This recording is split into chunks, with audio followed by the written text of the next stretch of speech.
Salut à tous, ici Frédéric Morel. Bienvenue sur ma chaîne dédiée à la science et aux découvertes scientifiques. Si vous êtes passionné par l'exploration de notre univers et les avancées scientifiques, pensez à vous abonner. Aujourd'hui, on plonge dans un sujet fascinant qui repousse les limites de notre compréhension. Bonjour Allons-y. à tous.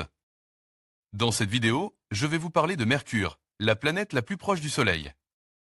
Saviez-vous que son noyau pourrait ressembler à celui de la Terre? Je vais explorer avec vous les dernières découvertes qui révèlent que Mercure possède un noyau liquide. Nous allons plonger dans les details fascinants de cette planète mystérieuse et découvrir comment sa structure interne pourrait nous en apprendre davantage sur notre propre planète. Restez avec moi pour en savoir plus. On pensait que Mercure possédait un noyau liquide fait d'un alliage de fer et de nickel pour l'essentiel. Mais les analyses des données de la mission Messenger montrent qu'une partie est solide comme dans le cas de la graine sur Terre. Avant l'arrivée en 2011 de la sonde Messenger pour Mercury Surface, Space Environment, Geochemistry and Rending, Mercure était l'une des planètes les moins bien connues du système solaire. Auparavant, seule la sonde Mariné 10, en 1974 et en 1975, avait fait une étude rapprochée de la planète. Cela n'avait pas empêché les planétologues de l'époque de constater que, d'une part, Mercure devait posséder un important noyau ferreux, occupant les 3/4 de la planète et d'autre part, qu'un champ magnétique semblable à celui de la Terre, mais 100 fois plus faible, était généré par la petite planète. Que Mercure soit plus riche en éléments lourds et réfractaires que la Terre n'est pas une surprise en soi. C'est ce que prédisent les modèles de formation du système solaire, faisant intervenir un gradient chimique contrôle par la température, décroissante au fur et à mesure que l'on s'éloignait du Soleil.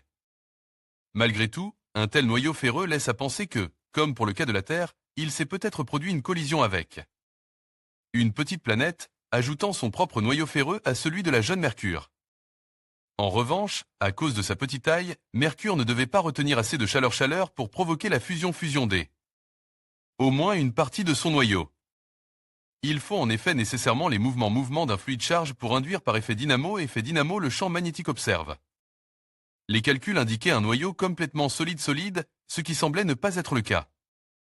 Il y a une dizaine d'années, comme Futura l'expliquait dans le précédent article ci-dessous, l'existence d'un noyau effectivement liquide avait pu être démontrée. Aujourd'hui, les planétologues apportent un bémol à cette conclusion dans un article publié dans Geophysical Research Letters. Tout comme dans le cas de la Terre, comme la montre la première, la géophysicienne danoise Inge Lehmann, le cœur de Mercure possède aussi une graine solide. Une illustration de l'intérieur de Mercure basée sur de nouvelles recherches montrant que la planète possède un noyau interne solide. Antonio Genova, la mécanique céleste, une clé de la détermination de la structure des planètes.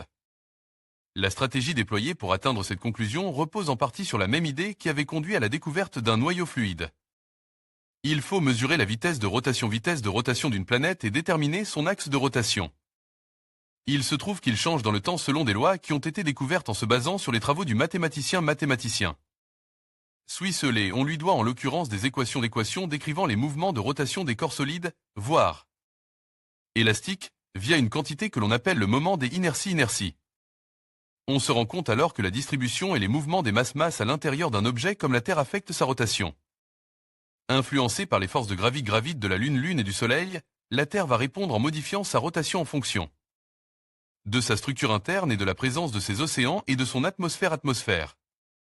Au XIXe siècle, une célèbre controverse a jailli sur le caractère fluide ou non de l'intérieur de la Terre et sur le fait qu'il fallait ou non considérer celui-ci comme un solide indéformable, au minimum, comme un corps élastique.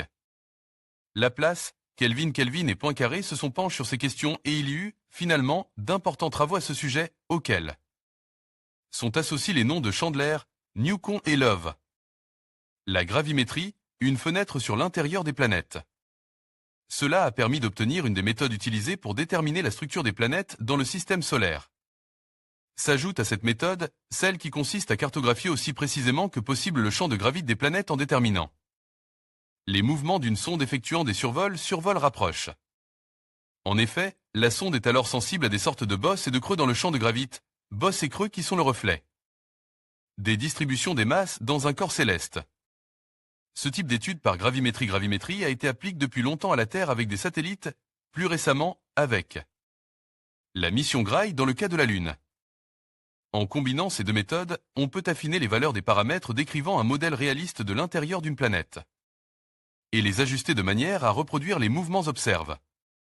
Pour Mercure, il s'agissait donc de variations de sa vitesse de rotation, de changement de son axe de rotation et des mouvements de Messenger en orbite-orbite. Les analyses des données de la sonde ont nourri un ordinateur permettant de résoudre un problème inverse, comme disent les géophysiciens, c'est-à-dire de remonter aux caractéristiques de la source d'un signal à partir de celles du signal. Dans le cas présent, on sait désormais que Mercure possède un noyau solide en fer d'environ 2000 km de large et que il constitue environ la moitié du noyau total de Mercure, de près de 4000 km de diamètre. En comparaison, le noyau solide de la Terre est d'environ 2400 km, occupant un peu plus du tiers du noyau entier de la planète bleue. Mercure possède bien un noyau liquide. Article de Jean-Étienne P. publié le 11 mai 2007. Des observations radioastronomiques viennent de résoudre un des mystères les plus tenaces du système solaire. La planète Mercure possède bien un cœur liquide et non un noyau solide riche en fer comme on le pensait jusqu'à présent.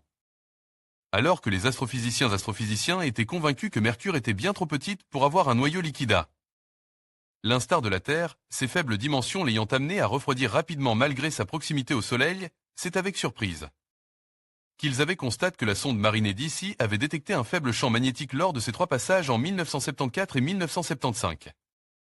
Or, même si ce champ est approximativement 100 fois plus faible que celui de la Terre, il ne peut être engendre que par un cœur liquide, dont la vitesse de rotation est légèrement différente de celle du reste de la planète. Restait à vérifier ce fait, et beaucoup de chercheurs estimaient que cela ne pourrait être mis en évidence avant le premier atterrissage d'une sonde sur le sol de Mercure. Mais à partir de 2002, les astronomes ont commencé à diriger certaines antennes vers la planète, dont le radiotélescope. Radiotélescope de 70 mètres de Goldstone, en Californie. À 18 reprises durant les 5 dernières années, celui-ci a sonde Mercure, ces signaux étant reçus en retour 10 minutes plus tard. Ainsi que par l'observatoire de Green Bank en Virginie occidentale. Ces données ont permis de définir la vitesse de rotation de Mercure avec une précision d'1 millième de % et de mètre an. Évidence de faibles fluctuations incompatibles avec un noyau rocheux, mais explicable par l'influence d'un cœur liquide anime d'un mouvement propre. Cet effet a encore été confirmé par des observations radar obtenues depuis le radiotélescope géant, 300 mètres de diamètre, des Arecibo, à Porto Rico. Le radiotélescope de Goldstone, en Californie, utilise par le réseau DSN, Deep Space Network, du JPL. Crédit, JPL. Mais la découverte d'un noyau liquide implique aussi la présence d'un élément plus léger que le fer, dont il est principalement constitué, afin d'en abaisser le point de fusion. Les astronomes pensent qu'il pourrait s'agir de soufre-soufre ou encore d'autres produits chimiques qui auraient pu se mélanger aux matériaux durant la formation de la planète.